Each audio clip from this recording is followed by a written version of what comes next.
We now have an update regarding a stabbing that occurred during a fight between groups of tubers on the Mississippi River near Bemidji on Saturday evening. A female victim was stabbed in the arm, as reported by Beltrami County Sheriff's Department.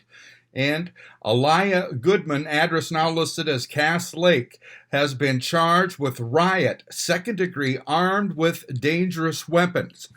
And details from the case. This from the criminal complaint, quote, Saturday at approximately 6:30 p.m., the Beltrami County Sheriff's deputies responded to the Mississippi River Bridge on Roosevelt Road to investigate a public disturbance. Upon arrival, deputies observed a large gathering of people on inner tubes in the river and on shore. Responding deputies were advised that an argument broke out between two groups of people, which resulted in multiple and simultaneous fistfights, various acts of violence, and multiple threats made between members of the two groups.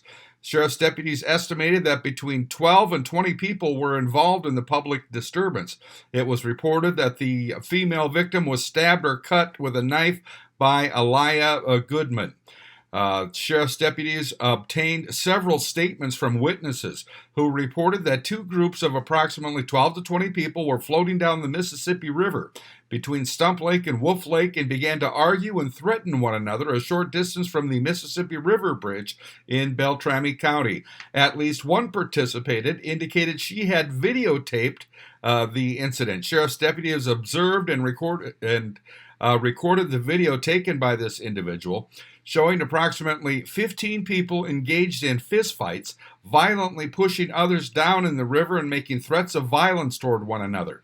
The video depicts Goodman and the victim arguing in a shallow location in the river, and Goodman removing a knife from her swimsuit area and making a slicing motion towards the victim.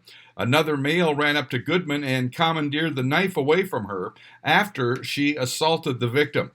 As Goodman brandished the knife for use in her confrontation with the victim, the video depicts at least two other fistfights and other acts of violence between persons that also occurred in the shallow area in the river where the riot took place. Sheriff's deputies could identify this location in the river as being in Beltrami County. Deputies continued the investigation to identify the others who were engaged in the fistfighting acts of violence and threats that occurred between the two groups of adults. Deputies located Goodman and placed her under arrest for participating in the riot with a weapon, unquote. That was from the criminal complaint, and as I said, Aliyah Goodman has now been charged with felony second-degree riot armed with a dangerous weapon. I'm Neil Carlson reporting for iNewZ.TV.